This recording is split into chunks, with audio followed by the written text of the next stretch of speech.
Listen, this one for you, this one for your family, this one for children, this one for the rest of the 90s. Take this to your heart. Take this to your heart.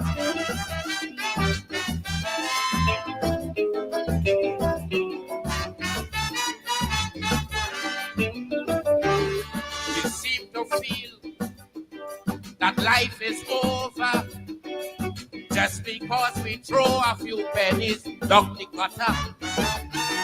You seem to feel everything is lost, so you're fighting to get back something at any cost. But while you're fighting and you're fighting just to get back that little something, we forgetting we know nothing of this world in which we live in. Someone greater put this world together, so we must remember. In times of plenty, we must be grateful. In times of sorrow, we must be strong. In times of joy, we must be thankful. For life really have its up and its down. In times of disaster, we must be ready to get together and move racism out the way. And if you listen to this watchword from your lover, Black Starling, tomorrow would be a better day for you and you and you.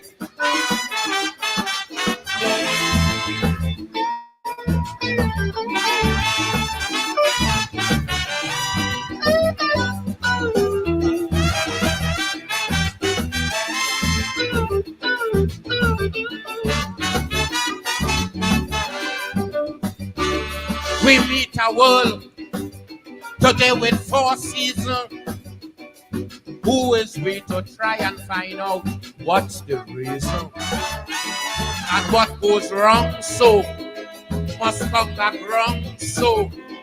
Why that is so, nobody don't know. And there are so much other mysteries that nobody still can answer. So we just got to say thanks and keep looking to the future, because this world is not yours to control. It is just to behold. In times of plenty, we must be grateful. In times of sorrow, we must be strong. In times of joy, we must be thankful. For life really have its up and its down. In times of disaster, we must be ready to get together and move racism out the way. And if you listen to this watchword from your lover, Black Starling, tomorrow would be a better day for you and you and me.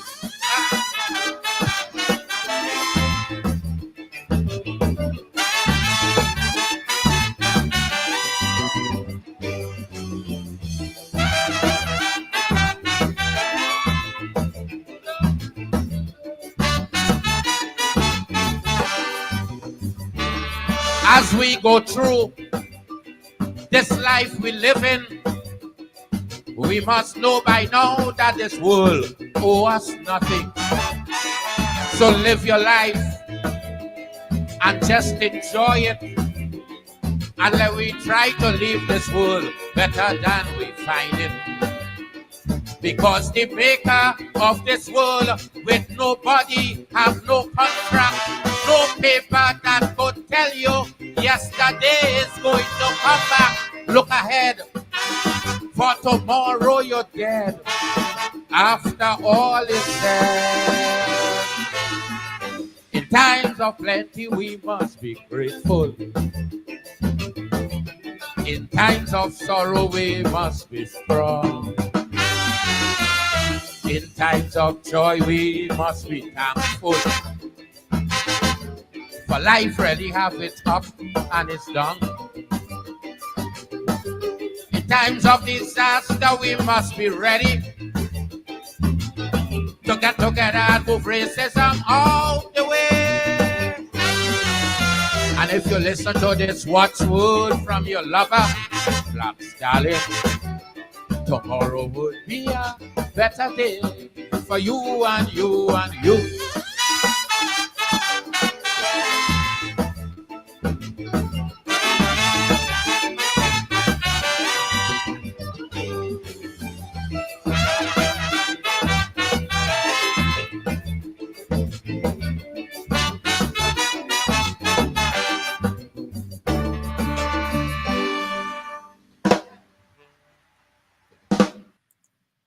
And good evening and welcome to Politics 101 on a Friday night, Friday evening, Friday afternoon, depending on which part of the globe you are.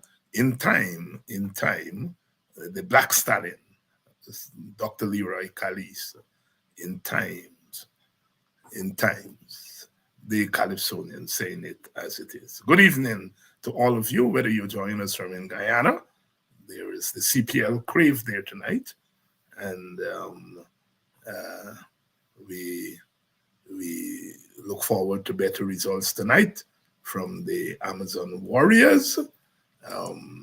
They're playing at home, and for those of you who are joining us from Europe, good night to you.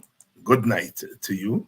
Those of you who are joining us from in Guyana, good night, good evening to you. Those of you joining from the wider Caribbean, North America, a good evening to you.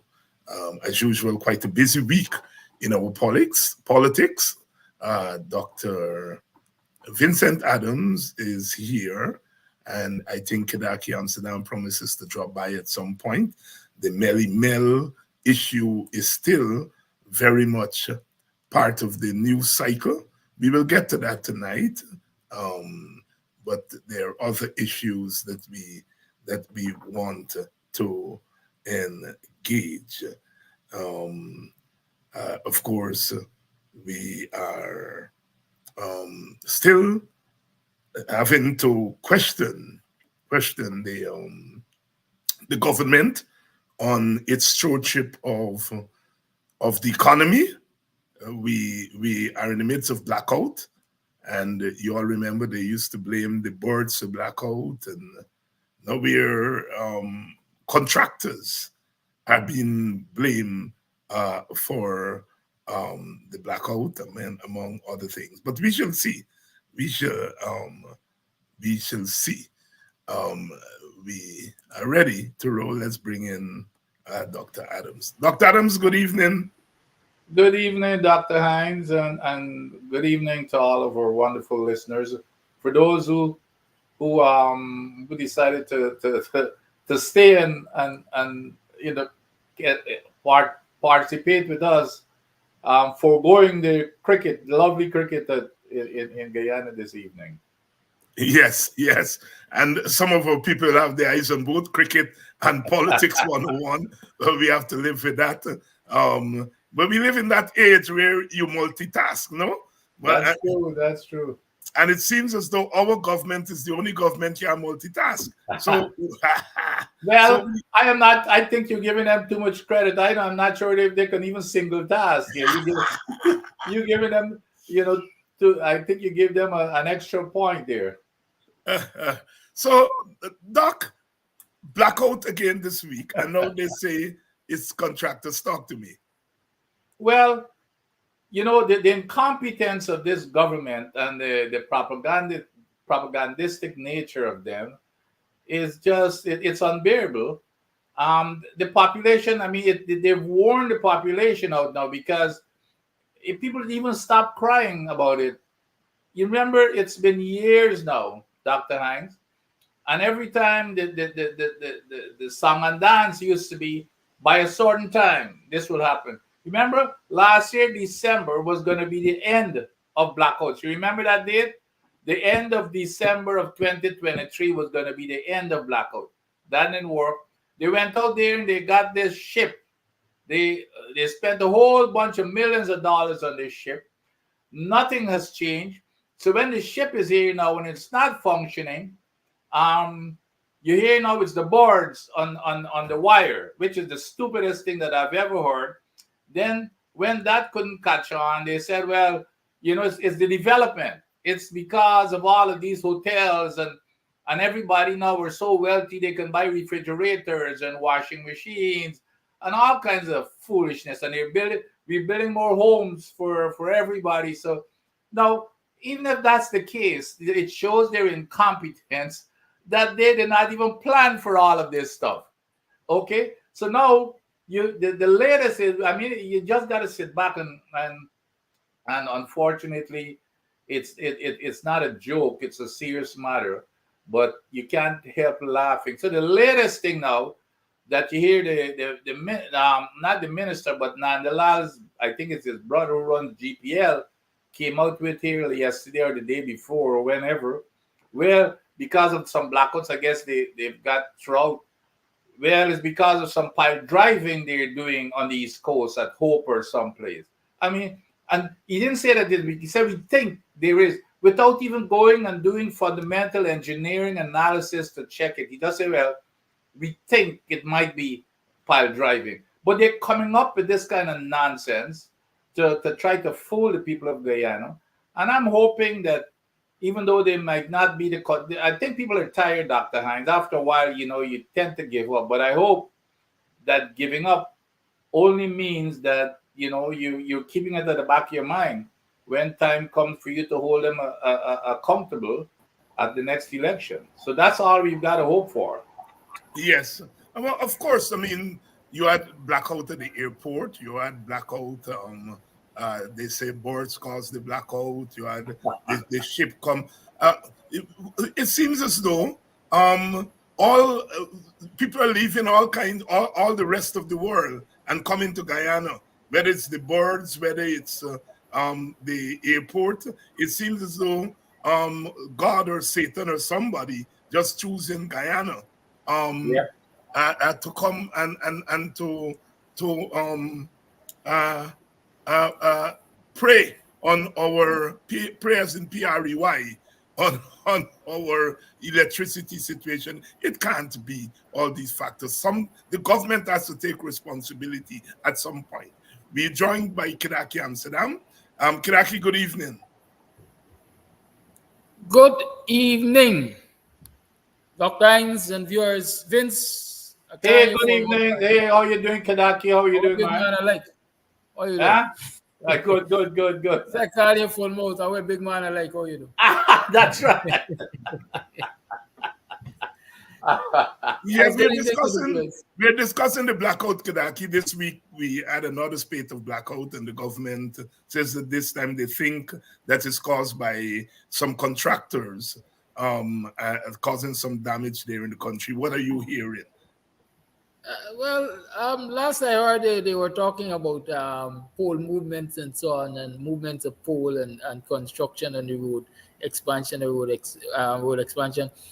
And typical Jack Dio. I heard Jack Dio cussing out the opposition for talking about the fact that the powerboat empowering and all of these crazy, as I would say, stopgap measures fixing the electricity supply problem are not working. He is peeved with the opposition for pointing out that he and his cabinet and his government, they're all failing at fixing the electricity problem. And according to him, the opposition is not offering him solutions. So I don't know if the opposition should be offering him solutions. But here, yes, go ahead. Go ahead. Here's how this guy, and by the way, in his press conference yesterday, he was actually, Dr. Hines, teaching. The guy was calling out the opposition for not knowing how to lie. And he was teaching them, he spent a few minutes teaching them how to lie. So here's a guy who cannot even lie because he's bragging and boasting about this big infrastructure development, which means there's going to be a hell of a lot of vibrations and pile driving all over the place. So what he's telling people that look out, you will have blackouts for the next several years because of these construction and pile driving. If that's what's causing this blackout, people, you better be prepared, because this country is the fastest growing. With all of the infrastructure, all the money they're spending, there's going to be a hell of a lot of pile driving. So folks, look out. Be prepared that there will be lots of blackout because of those pile driving. Because of the pile driving backwards. Kinds of this situation and the excuses they're making, it just it's pathetic to say the least. Here is people who are in government saying, for example, the blackout is exacerbated because of the old transmission lines. From the time they spoke about bringing that power boat, or from the time the power boat arrived there, I asked the very question. I said, bringing the power boat, do we have the transmission lines that could really reduce the distribution loss? Because if you don't have proper power distribution lines, you are going to suffer serious transmission loss, and so you're not going to be helping the system. And here it is, he's sitting at a press conference saying that, how many months after the power boat came, no forward planning. Well, like they said, they don't do any study. They don't believe in no study. They're just walking wild, as the young people say. Yeah. In fact, they're very proud to say that one of the weaknesses of the so-called not the so-called the opposition was that they spend their time doing too many feasibility studies. Yeah, and they're not into feasibility studies. My God. Let's turn our attention to the big news of the week, and that is the search of the home of the mother and grandmother of Melissa Atwell, Melly Mel. The latest information we're getting here, Demerara News report, is that the Attorney General Chambers is saying that there was no violation of the constitutional right of Melissa Atwell. This was in response to a letter that was sent to the Attorney General Chamber by a battery of lawyers that includes Nigel Hughes, Joe Harmon, E.U.C. Anderson, Dexter Todd, I see here Darren Wade, and this group of lawyers sent a letter to the Attorney General Chambers, and they've responded by saying that no constitutional right. They produced a search warrant because one of the concerns was that they went there without a search warrant. Apparently, the AG Chambers has produced a search warrant. Was that search warrant gotten after the search or before the search? We're trying to find that out. But your responses to this latest development, starting with you, Kidackie. We're not hearing you. The first thing I recognize on this search warrant is that the date was adjusted. Right? The date was what? Was adjusted, was amended. Okay. Right? The date was amended. Listen, we live in a society where, as I would say, everything that comes from law enforcement in this country right now has to be taken with a pinch of salt. Let me take you back to a few months ago when the police came to my gate. They came, they claimed that they had an arrest warrant. They claimed they had a search warrant. Up until this day, that document has not been produced.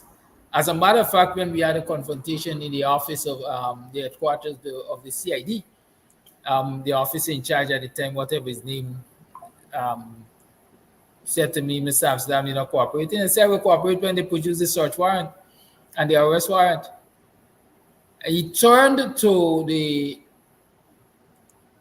senior officer, assistant superintendent, I think, can't remember his name right now, who came to my place, and he said, oh, you tell him why you got an arrest warrant? Right? How you tell him why you got an arrest warrant? And police doesn't need a warrant to search, right? That was the thing. Say you tell him I got a arrest warrant and you ain't got no arrest warrant.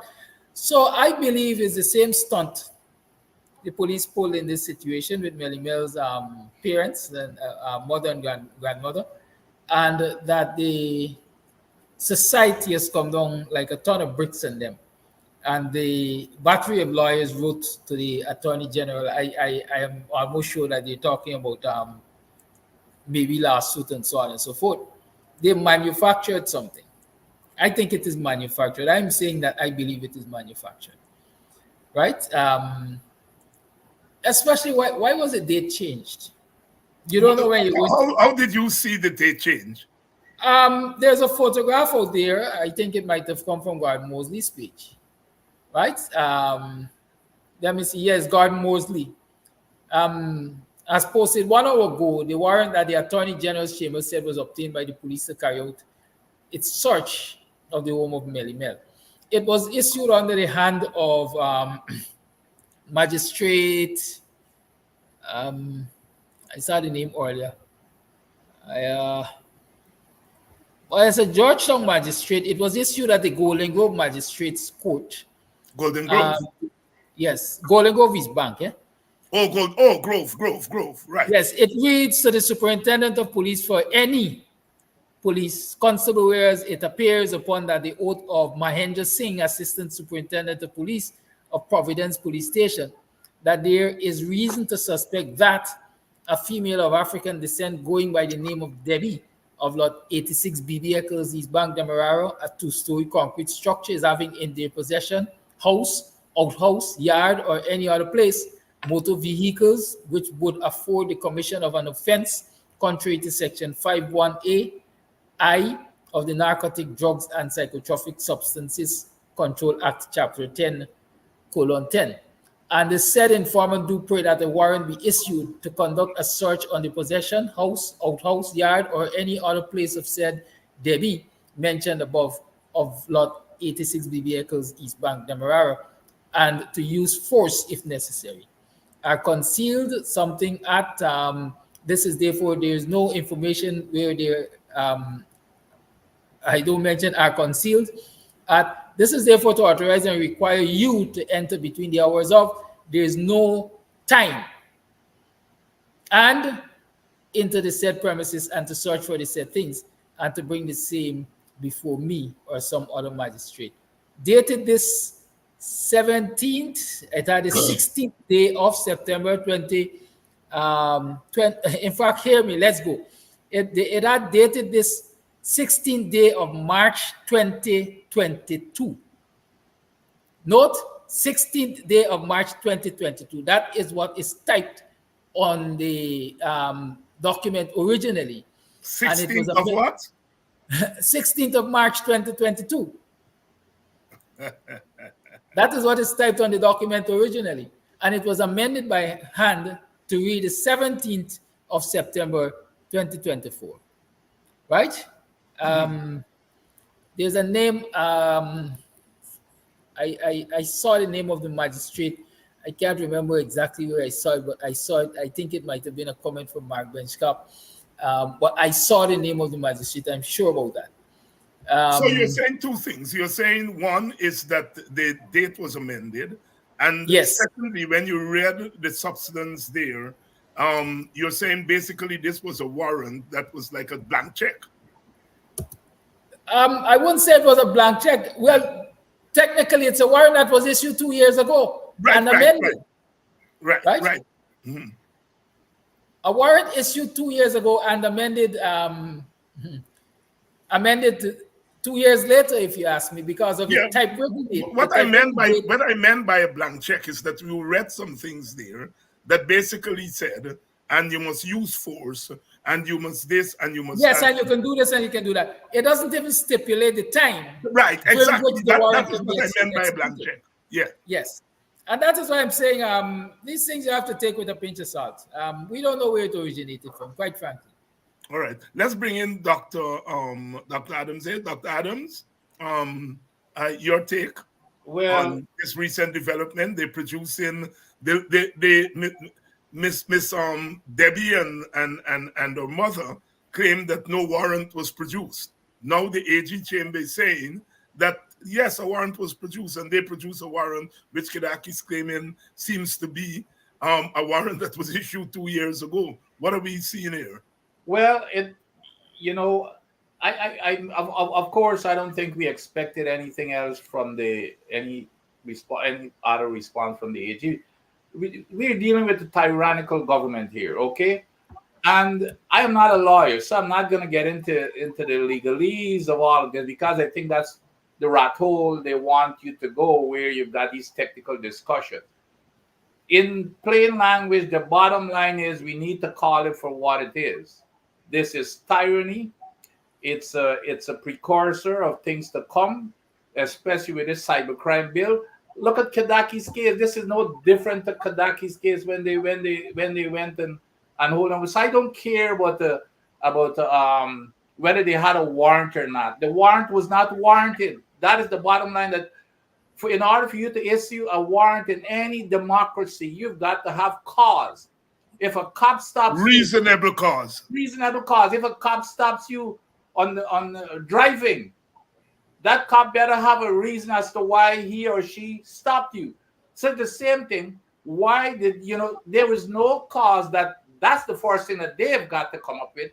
You've got an 87-year-old lady, and of course, her daughter, which is Melly Mel's mother.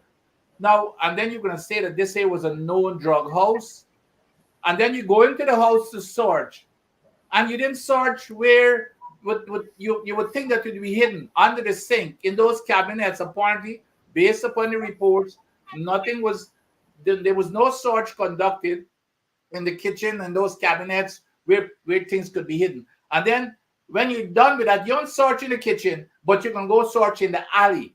What caused you to go into the alley? And then the alley is not even in those on their premises. What happened to the other people who borders the alley? Why are you discriminating against them, treating them differently? You're accusing them, but you're not going after the other people. This here is a clear case. It means that I or anybody off the street should be able, if this is their standard, I or anybody off the street should be, and maybe we need to test it, need to call them and accuse somebody of some crime and see if they're going to go after them. They didn't go and search. I don't think there was any search for Jagdio's office, for Jagdio house, when they see with Sue and when a complaint was filed. I don't think there was any search in front of the assistant commissioner named Brutus or whoever it is, with the $16 million that was deposited in his account. There is clear evidence of that. I don't see any search warrants being issued for those type of things. So this is a clear case that these people they're open, they don't care, and there's more to come. Trust me, this is a precursor. It started with Kidackie. This here is a continuation, and then it's preparing you, guys. It's preparing you for the cybercrime bill. This is only a start for the cybercrime bill. This is the intention of it. It's Kidackie. It's Bork in the U.S. They came all the way to harass Bork in the U.S. And then, of course, Melly Mel. And what do you have in common with those three? Tell me, what do you have in common with those three? All social media influencers, all black. That's African right. Guyanese. And critics of the government. That's what you have. So I don't know of anybody else that they've done this to, but those are the common elements that join these three people together. So this is a bunch of. So I am not going to let the lawyers deal with the legal stuff, because that's where they want you to go down that rat hole. So you get distracted and you get into arguments where the law says that no. Let's deal with common sense so that the people can understand. It's a clear effort to shut up. Adams is saying here that it's the political aspect of it is what we should be playing. That's right.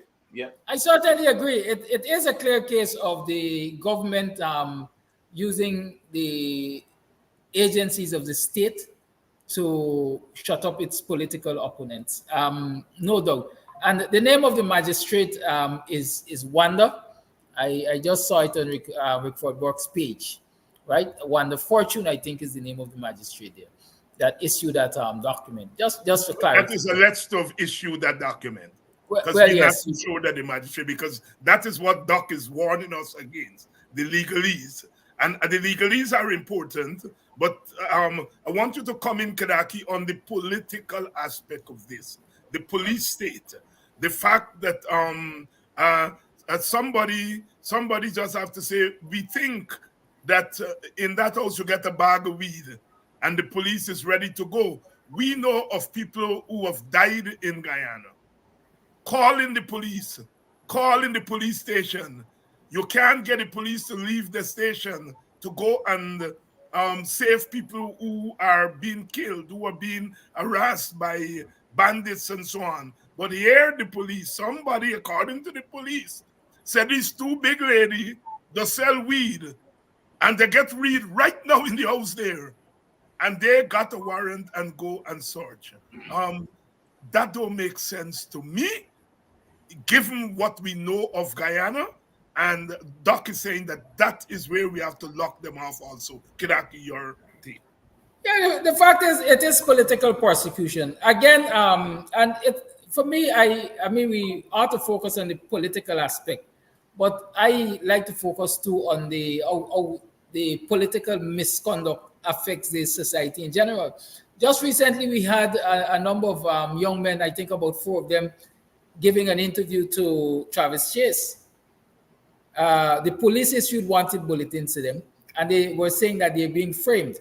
I don't know if they're being framed or not, but one of the very important things said there, or alleged there, is that senior members of the Guyana police force are involved in criminal activities, as we like to say, setting up people. And this is a clear case of the police being involved in setup. In the case of Melly Mel's mother and grandmother, we can't get to Melly Mel because we've tried several things to get to work. We've tried several things to get to Melly Mel. We are talking about amending the cybercrime law to be able to have reach to where Melly Mel and Rickford work, where they are. But in the meantime, let us go down this line. Let us go down this line to use unfair tactics, let me call it that, to put her under pressure. Because one of the aim, as I understand, of this operation was to label her child. She has a young adult or a late teen son, who the aim, I understand, was to put hand on him and accuse him of being the drug dealer. But he doesn't live there. He wasn't there. And so they had to make the next best story. And listen, where that bag was found, again, where that bag was alleged to have been found. Yes, where that bag is alleged to have been found, Melly Mel herself explained. And there are photos showing the near impossibility, as I would call it, for somebody to throw the bag out of the home into that alleyway as the police is trying to intimate. Right? So it's a clear case of political victimization. We can't get to Melly Mel. We're going to put our family under pressure. And so that they're going to beg her to shut up. You know, let me put, here's the other thing in perspective. And I know Kidackie just talked about the bag. Do you know how much is 27 grams? 27 grams is less than 1 ounce. It's not even an ounce. 27 grams. To get that in a plastic bag, how will it fly? It's less than 1 ounce of stuff. It's a little, you know. So Doc, like if you're a weed seller and you're selling 1 ounce, yes, you got a big. But here's the other narrative, and this is why I say we got to be careful to go down these rat holes. Here's the other narrative. Well, it's only up to the assistant superintendent or superintendent knew about it. This is absolute baloney. I don't care who knew about it. It's the system, and it comes from the top. If somebody's in it, it goes all the way to the president. When you've got when you go up in a democracy, when something happens, it doesn't matter how low it happens. Somebody is in charge. And it goes all the way, and especially in the context of what is going on in the police force. You can't come and tell me that, well, you know, Hinton and the commissioner of police and those guys, oh, we never heard about it. So we don't know if these guys follow the right procedures. That's where they want you to go.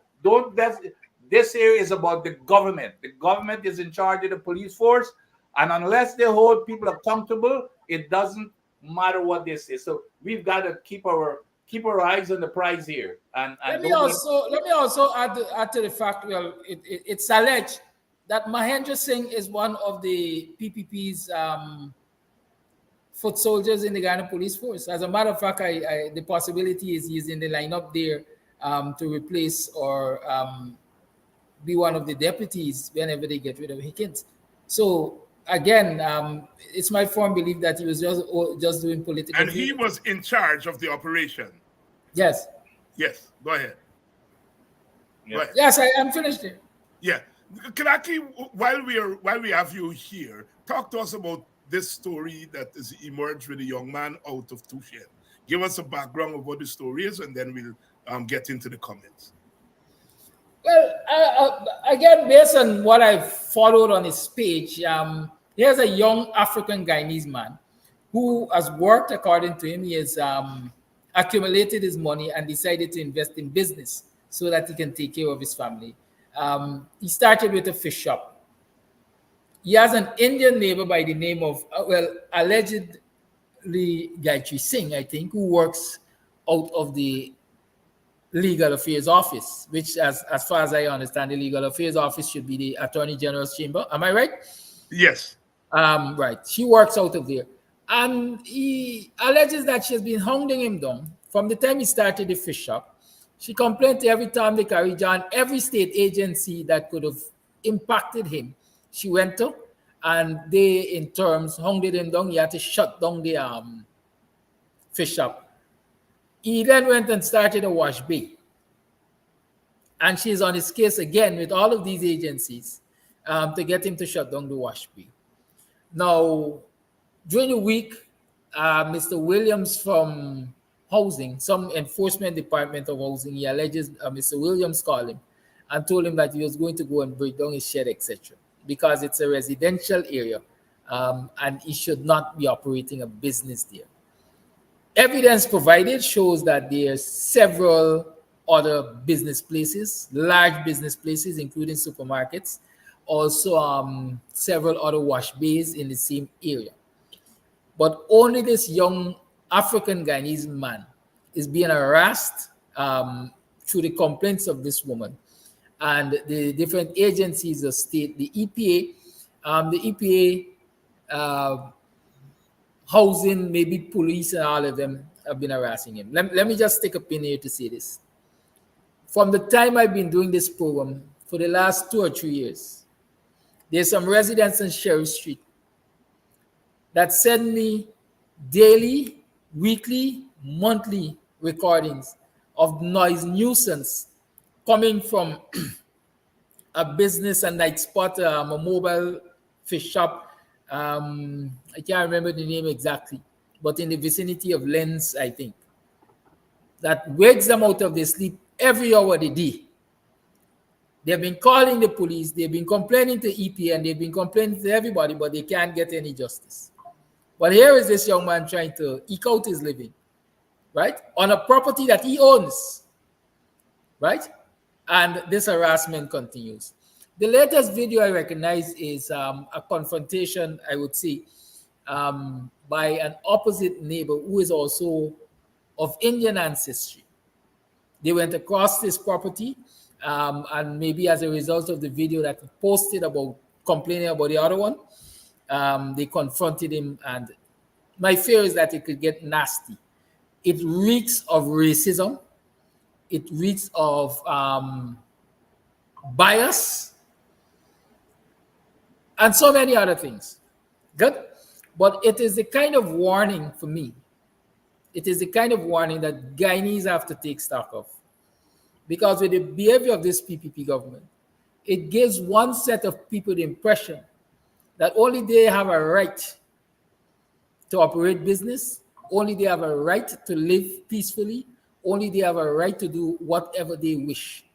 Because especially that it is alleged that this woman works at the Legal Affairs Office, it means that she has, or makes it appear as though she has the clout of the government and maybe the Attorney General and the powers that be behind her. That is frightening, it is wicked, and it fits right into the playbook of the PPP, that across this country, there's evidence to show that they're apartheid-like when it comes to the treatment of African Guyanese and their rights. Doc, more evidence that this government is really discriminating, certainly discriminating against one, because sometimes people think that when we say the government is discriminating against African Guyanese, we mean that they're discriminating in favor of Indian Guyanese. And that's not what we are saying. We are talking about the discrimination against African Guyanese. More evidence here, Doc? Well, absolutely. As a matter of fact, this is very close to home for me. As you recall, I headed the Environmental Protection Agency. And one of the things that we do, and we get these type of complaints all the time with wash bays, with oil going into the waterway, whether it's a drain or a trench, the noise from the sprays and everything else. And it appeared, and I saw the video from the gentleman, and it appears as if the EPA and some other agencies received these complaints. The EPA went out there like we would normally do, and he even removed them. He worked with them because that's what we normally do. We go and we say, well, okay, how could we fix this to comply with the laws such as noise and to stop the pollution? Based on the video, he moved his operation further back inside from the road, and then he did. There was something that he did to cut down on the noise. Enclose the machine at the pump, as we see. Enclose the That's pump. right. So apparently the EPA was happy about it, and then on top, so that's what he did. So apparently they went, but apparently the neighbor still keeps complaining. And the egregious part is, in terms of the blatant discrimination, is that he pointed out that there were also like 10 other wash bays in the same street with people of a different race, and they were not touched, but they're touching on him. So when you put everything together in terms of working with the EPA, and I can speak for the EPA, I don't know the other agencies, to fix the issue, which is what the normal way of doing it, it was resolved. He moved his stuff back.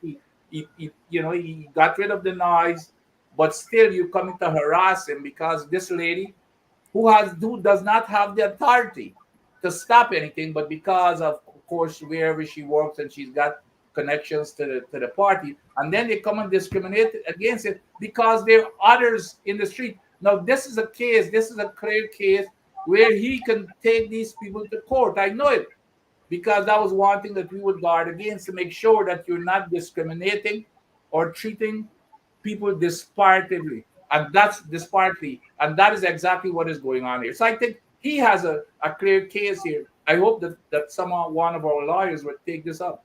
We'll take this up. Before we go on to the next item, Dr. Adams, I just got a message here from our mutual friend, Basil Butcher Jr.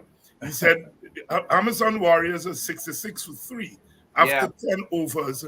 And he's telling me about a batsman who was got 50 off of 26.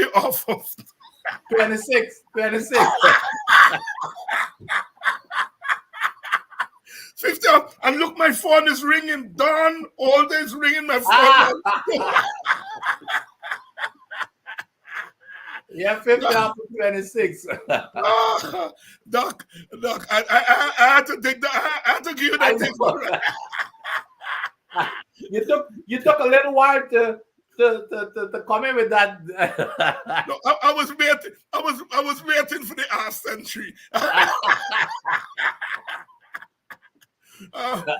Doc, Jack Dio bigging up himself and saying that they have kept their promises on the oil and gas sector.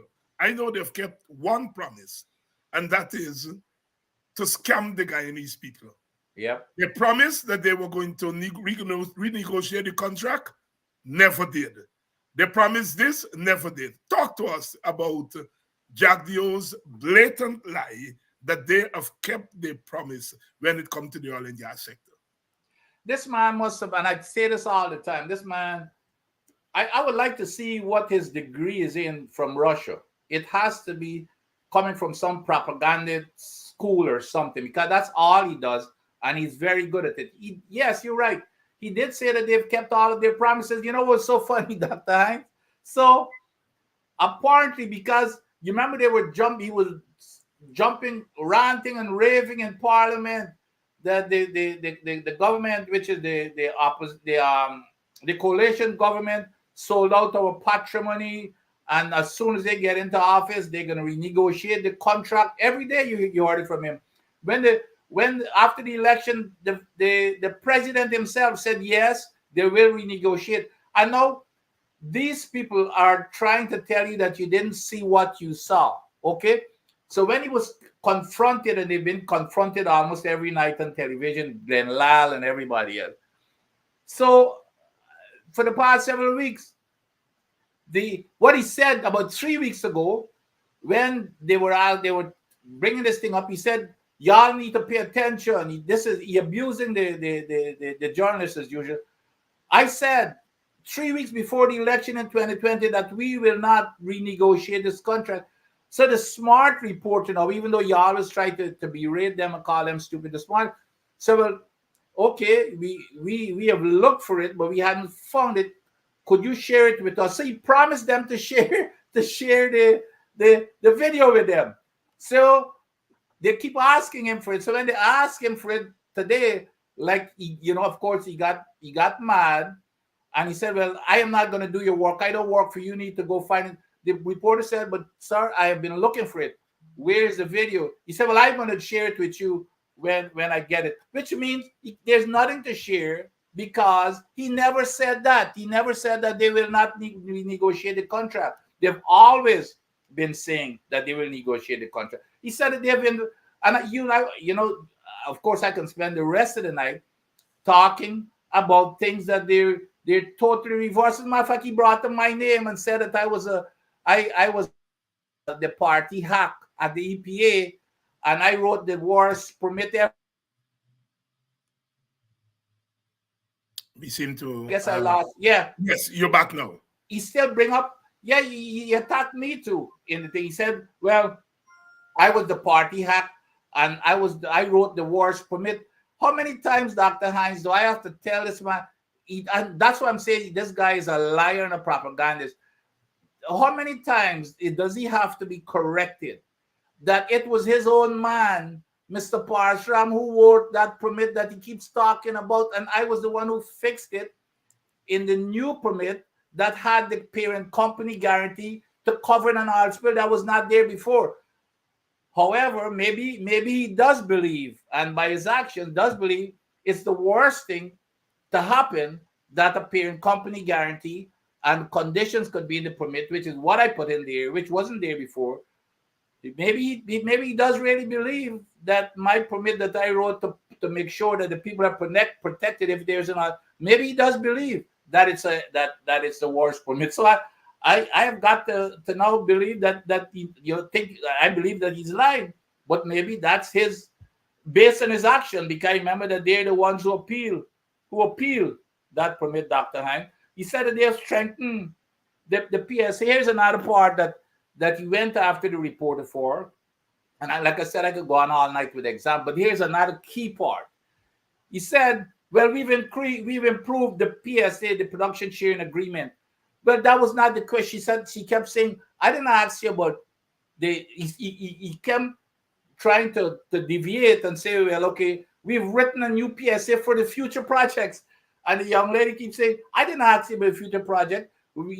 You cannot renegotiate the future project. Renegotiations were always tied to the Stabroek block. I am asking you about the Stabroek block." He said, "Well, we have improved the PSA. Don't you go read the new PSA? The new PSA has nothing to do with the Stabroek block related to the question." So that's how this guy, he plays these kind of trickery together, and there is all a Saturday. This man, could you imagine, Dr. Hines? This man is taking credit for, guess what? Transparency. this man is saying they've improved transparency.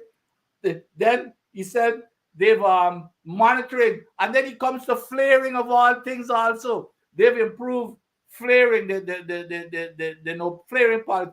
And this is the same guy. Also, they've improved the oversight and the regulation. And this is they're not even doing EIAs that we talked about, and which is what the basis for your regulations. And of course, we talked about feasibility study. But here's the biggest laugh, Dr. Hines. Both himself and Minister Barrett, guess what they say? They say that Guyana now has the best managed oil and gas industry. Hear me? Yeah. Yes. Dr. Hines, this is this part. Both he and Barrett are saying that, and this is quote, Guyana now has the best managed oil and gas industry in the world. Now, yeah, I mean, there's a certain extent, you don't go beyond a certain boundary to make it look that hilarious so that people won't take you serious. If you're a good liar, at least you're going to stay within a certain bounds to make it a little bit credible. But who's going to believe that Guyana is the best managed oil and gas industry? And he said, here's this part. He said that a whole lot of other countries are now following the Guyana model. They're coming here to see how we're doing things and following our model. So that's I mean, this guy is become obviously a joke, and this guy has the nerve to be calling other people bozos. That's what he called Glenn Lal and those people. They're a bozo clone or something. Now this guy has the nerve to be calling other people bozos. Dr. Vincent Adams, John Jones, who said, David, you said we were getting a lot from the oil contracts and that we are not getting a pittance. John, compared with what we were getting before, the oil revenues, compared with what Exxon is getting, it's a pittance. Compared with what Guyana was getting before that PSA that they're cutting down, it is not a pittance. Come again, John, listen to me carefully, because sometimes we just hear one side of a story, as old people would say, we know your two-sided story. Compared with what Exxon is getting, Guyana is getting a pittance. Compared with what Guyana was getting before oil, it's not a pittance. The amount of money we are getting here, we never got before. We never got before. And this means we have to grapple with those two things. My problem with my friend Chris Ram is not questioning of what Exxon is getting. That is in order. But it is his downplaying of what we are getting and how the government is managing that. Yep. Key. My thing is that we have to do both, because there are two contracts here. There's the contract with Exxon that the Guyana has, and the Guyana government has to manage. And then there's a social contract between the people and the government that whatever resource that government is getting, they must distribute evenly and equitably. The government has to manage two contracts: the contract with Exxon and the contract with their people. So that money that they're getting is no pittance compared with what we used to get before. It's plenty money. The pittance when it's compared with what Exxon is carrying away. And my other thing to my friend Chris Ram, don't ask PNC, don't ask AFC, don't ask WPA about renewal contract. Even if you say, yes, we're going to renew the contract, we have no power to renew nothing right now. The only party that got the power to renew the contract right now is the PPP. Carry your question there, Chris. That's all that I say to Chris, right? It's a valid question, but we don't have the power to renegotiate anything. It's not like the government on oil matters would come and say, come APNU, come AFC, let me sit down and work out how we can deal with the Exxon. No, I think where we went wrong, and this is me view, where we went wrong in 2016 wasn't the pittance that we got. Because when you go with them big company, you gotta get leverage, you gotta get expertise, you gotta get plenty things to get out of them. I think where we went wrong is that we did not go there with all our firepower. All the people who had expertise in oil and gas and so on should have been there. What's your name? Gail Teixeira said that Dr. Adams was there. No, Dr. Adams wasn't there. Dr. Adams should have been there. Clive Thomas wasn't there. Clive Thomas should have been there. What I'm saying, when you're going up against them big guns, you got to carry as much firepower as you have. And that's where I blame the previous government. I am not cussing them out because they get a bad. We were never going to get a perfect PSA. But we could have done better if we had gone there with our full firepower. And that's what I'm saying. My view is going forward, anything to do with oil and gas, we should have a specialist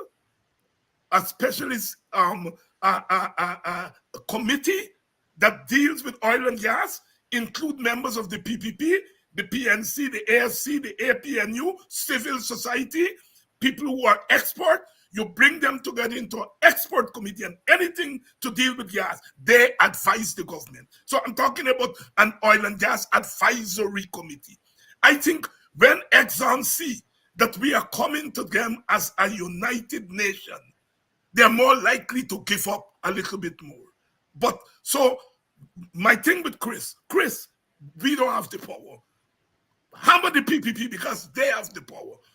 Am I crazy, Dr. Adams? No, here I learned something there from you. That's what I like about you, how you could quickly frame things. I like that.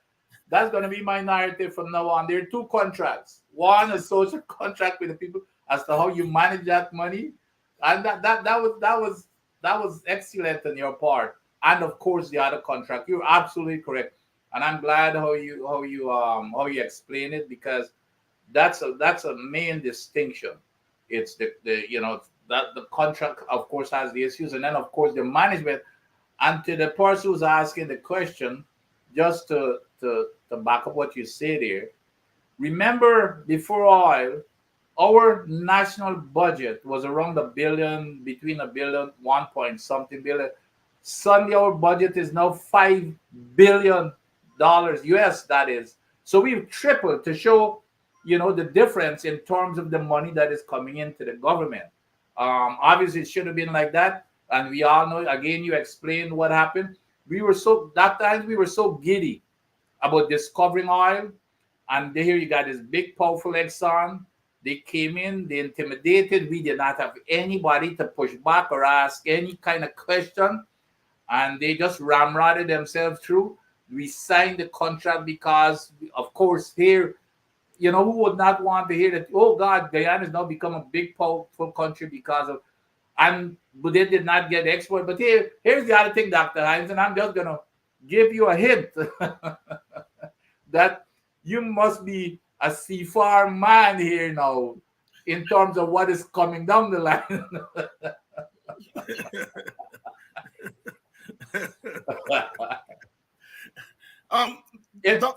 From the opposition standpoint. Yeah, I know what you're talking about. I know what you're talking about. No, and I think we have to, Dr. Adams, be very frank on our discussion. Now, I see people hammering Raphael. Let me disclaimer, Raphael is my lawyer, right? I know Raphael long, right? I can call Raphael a friend. I do not believe Raphael would go to a table and sit down and say, I'm going to give away Guyana patrimony. He doesn't. And I think, like everything else, when you're the front man, you're the scapegoat, right? Raphael could not have gone there and do what the government at the highest level was instructing, and he said as much in his book. No, I think Raphael should have said, boss, I ain't going there alone. Can I carry with me a team? If I'm blaming Raphael for anything, That's where I'm blaming him. He should have told the boss man, I ain't going there. I ain't going and face Exxon on my own. I have to carry troops. And I get troops in Guyana. That's where, and I would tell Raphael that in private, and I would say that in public. Who is Raphael's friend? And they tell you that I said that. That's where Raphael went wrong, right? Yep. Go ahead, Doc. Go ahead. Here, no, and what again? You're absolutely correct again in terms of what Raphael said, and believe what Raphael said. I've seen the evidence. Okay, that exactly what I'm not going to repeat it. But exactly in terms of how Raphael came to sign the what he said is absolutely accurate. I have seen the evidence. You've seen the evidence. In case you're just joining us, we're talking some oil tonight. We're talking, and as you all hear me, we're talking about two contracts. Social contract with the people that this government has, and the contract with Exxon. And the government is messing up both contracts. It is messing up both contracts. I have looked at these things. Each country coming up against a big company has its own peculiar circumstances that it takes to the table. In 2016, we can argue that we didn't have much to take to the table in terms of leverage, in terms of past track record. We never dealt with oil. We never. What we did have going for us in that we had competent people, and we still have competent people who know the story of oil and gas. This government has come into power. And if the previous government made the mistake of not including all of its experts when dealing, this government is repeating the mistake. It is, they said the enabler is worse than the thief. If you are saying that what the past government did was wrong, correct it now. Correct it now. Nothing is wrong in saying to Exxon, look, can you come to the table and we talk about this thing? And you amass all your troops from all sides of the political divide, from civil society, and go and sit down there with Exxon. As them little by and little girl and say, try a thing. Try a thing. Nothing is wrong. You are the government, you have the authority. And that's what I'm saying. Chris got it wrong. Instead of hammering us for our silence, you got to hammer the people who got the power. Understandably, oil and gas is a ticklish thing when you're dealing with big companies. Obviously, the political parties in the opposition, which don't have to skin up themselves, which don't have to show their hand, give them the option, they're not going to show their hand. They don't have to. They are not in government. It is the party that is in government who has the responsibility. AFC can say, we will negotiate the contract. PNC can say so, WPA can say so, and when they get into power, they do like the PPP. So the issue here is not what you say before you get into power. It's you're there now, all the evidence is there, and you're doing nothing about it. And that's what I'm saying. Hammer the PPP. And when this government gets into power, the new government, the opposition, get into government, I'll be at the gate. Yep. Because on the first day, I said, well, what happened now? You get power now. Talk to me. Go ahead, Doc. Yeah, let me put things in a perspective here too. In terms of expertise, and you're right on the money. This is a highly specialized area, by the way. I remember when I started my studies in petroleum engineering, when the petroleum industry was flying sky high, we only had like 4 or 5 schools in the US that had a petroleum engineering department. It is that highly specialized. And when the industry went down, a lot of those petroleum engineers could not even find job because it's so specialized. But anyway, so remember when I was at EPA also, because I recognized the necessity for this highly specialized area of professionals. You remember I always talked about the World Bank, the partnership we had with the World Bank to set up a petroleum unit within the EPA with a 36-member team of highly specialized professionals with at least 5 to 10 years experience and degrees and all that kind of stuff, on top of a study leave program where anybody who wants to go study The EPA would sponsor them, and you come back and serve 5 years. The new government scrapped all of that. There is not a single person at the EPA, Dr. Hines, who's had one minute of training in petroleum engineering. So guess what? Whatever Exxon comes in with, they've got to accept. They're in no position to. And here's the other thing. And the other thing that I've always said, we have Guyanese exports to fill any position in North America or in the diaspora. Let me give you an example. There is this guy he's a lawyer, and he's a petroleum lawyer. He's got his law firm and audit company working out to Houston. This Guyanese applied to be the auditor. You remember to audit Exxon? He sent in he sent in his application to apply to be put in his bid package. You know what they told him, Dr. Hines? First, they told him they couldn't find his paperwork. When you asked them, after they'd already awarded, they asked him, they couldn't find his paperwork. He applied again. And this is one of the more prominent professionals in the diaspora that we have, who is an attorney specialized in petroleum contracts and auditing and those type of things. But maybe it's because he doesn't have a connection with the government. He is black, so they just ignore him completely. And he tried everything, but that's what we're living in. Yes. And we have to have a national conversation on oil. This conversation on oil can't be with the PPP alone. It has to be all of us on all sides of the political divide. The Parliament should have a standing committee on oil and gas. Yeah. And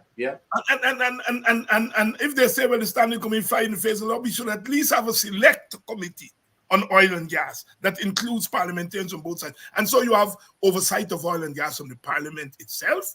You have the advisory committee that is a national committee. Oil is too important. But Dr. Here's the other thing. That this is why these people are so they have no clue about what they're doing. And Exxon, of course, is directing, and whatever Exxon tells them, they believe and they do. Could you imagine this minister came out here recently, which is what you're talking about is, you can call it what it is, but it's something, the Petroleum Commission. You remember when it started, it was on the books since we discovered oil. Yes. Now this minister is coming out and saying we don't need a Petroleum Commission because his department, the ministry, is doing the same work. I mean, how nonsensical could that be? He doesn't even understand what a Petroleum Commission was and intended to be. And these were the same people who were accusing Raphael Trotman. When Raphael Trotman sent the first draft to Parliament on the Petroleum Commission, he said, no, he has too much power as a minister. It should not be in his hands. But then he turns around, Barrett turns around and says, oh, we don't need a Petroleum Commission because we're doing the same work out of my office. And the other thing, Dr. Hine, to do exactly what you're saying there in terms of getting a diverse group of professionals from both, not from the PNC alone, but that even from the which is what Mr. Granger vision was. You remember when the Natural Resource Fund? He had about 20 people, and it covered every single institution. And I was one who was questioning how is this thing going to function, but nevertheless, the concept was there, the idea was there, and the intent was there. They removed that, of course. Now, on the NRF, all you have are 5 members that all were appointed by the president. Even though they had made an agreement that the opposition will have 2 members. They said no. They appointed all 5. So, and then for him to say, well, we don't need a Petroleum Commission. The other thing that is down the road there that's going to be very important is a national oil company. Yes. So it's an evolution, because normally what you do, you have the commission, but then you evolve into this national oil company, and then you got to set up a mechanism as to, what type of framework that is going to be and how it's going to be paid for, etc. And then you do that. So the national oil company will be the one that is representing the government, so you evolve from the commission into national oil company. Yes. And the big advantage of a national oil company that a lot of people don't recognize, Dr. Hine, is that that national oil company now could go and compete against the Exxons of the world. Yes, bid on contracts all yes, of the world. yes. So, but that's where we should be going. And if what I can, my anticipation is that if the opposition gets into office, we will ensure that those things are done according to what we just discussed here. You have a high-powered technical team that is going to be representative of all the parties in the country. And that's what you need, Dr. Hine, because right now it's dominated by a PPP that is totally incompetent. They don't know what the hell they're talking about. And that's why we're in this dilemma. But it doesn't matter to them because the money it's not going to the people, but they don't care. As long as it's going into their friends and families' pockets, that is all that they're interested in. And that's where we are. And unless that change, we will become one of those countries such as Nigeria and those countries that never saw anything. If you look at the countries that became rich off of oil, Dr. Hines, and we study this, the one common element of those countries, guess is what? Strong laws and rules against corruption. Look at every one of them. Not a single one of those rich countries tolerates corruption. None. And those that went down the tube, and then they were all associated with, guess what? Corruption. Dr. Vincent Adams here. Annette Cummins said John Locke's theory of social contract. Annette, I learned one thing from, well, not one thing. One of the things I learned from my elder Guyana. He said, you never play your bright more than people, right? It's that social contract I'm talking about thing. But Guyana tell us in politics, you're going out and talk with people, assume that they're bright, right? So I would not come and say, well, the social contract theory with John Locke, because I know you all know it. I know you all know what I'm talking about, right? And it's one of the things, the revolution, I would say, in political communication is now, long time you go to street corner and you, the politician, you make your big speech on the stage, people don't get time to ask question. There's no opportunity to think people may throw a little war there and so on. No, with this new media, the political and social commentator, right, has to deal with all kinds of people who know more than you sometimes, right? And one of the things I'm always proud of our audiences here is that if you miss a beat in the next half a second, they fill it in. And of course, yes, Annette, I am talking about the social contract theory. And I know that you all know about the social contract theory, but it's not for me to come here and talk about John Locke and to play that I bright more than you all. Is to throw it out there. And of course, you all know exactly what I am talking about. Doc, they're falling like, as them old time people say, goats and sheeps. 94 for 7. What? There's no way. Look at what. But you see, we can get into this happy thing. You see, where I would like to see how we got out. Is it LBW? Okay. He didn't go. All right. But the point is, when clearly the wicket is not your typical true wicket for baton. You got to get skills, and obviously he's a cut above the others, and he could make 60 something out of the 90 something. But you need to stay there towards the end. But Shepard, remember now, Shepard is no pokey. You remember the last year Shepard could come at the end with them last couple overs and hit some. Well, we hope so. We hope so, but it seems to be a very difficult wicket that they're playing. We shall see. Your closing thoughts, Doc? No, welcome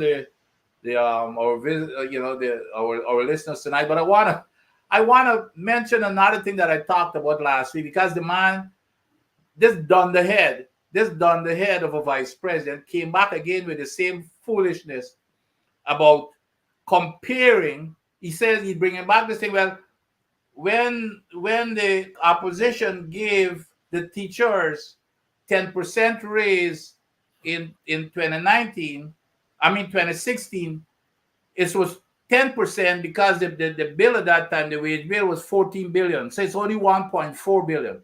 But now they've given out a 10% of 40 billion. So now they're giving them 4 billion. So he's saying that they're basically giving them 3 times raise than what we gave them in 2016, and just ignoring the percentage. This man ought to be the first person to get into that program that Priya is developing for this for math. He ought to be the first student to get into there. Because if he does not understand that you use percentage to normalize stuff, rather than using the raw numbers, it's idiocy. And so he ought to be the first student in Priya class for this new emergency math program that they want to start here. Dr. Vincent Adams on a Friday night. Thank you very much, my brother. I'm going to see you on Sunday. I think we're going to have quite a bit to talk about on the Sunday. News might still be good. The news might still be good. Shepard is still there. Right, Shepard and Patrias is still. That guy could, he can make a difference. But you're right. But the wicket is not, it's not. Easy. Ashminet 4 for 25. Yeah, he went for 22 in 1 over. Wow, I got 40. Wow. I got 4 for 25. So, and the 22 that he went for in that over was admired him for 360s. Wow. So quality bowling. Certainly, obviously taking advantage of the thing. All right, so I'll see you on Sunday, and for the rest of you, we're going to be back here bright and early on Monday for another week of Politics 101. We are indebted to your love, as always.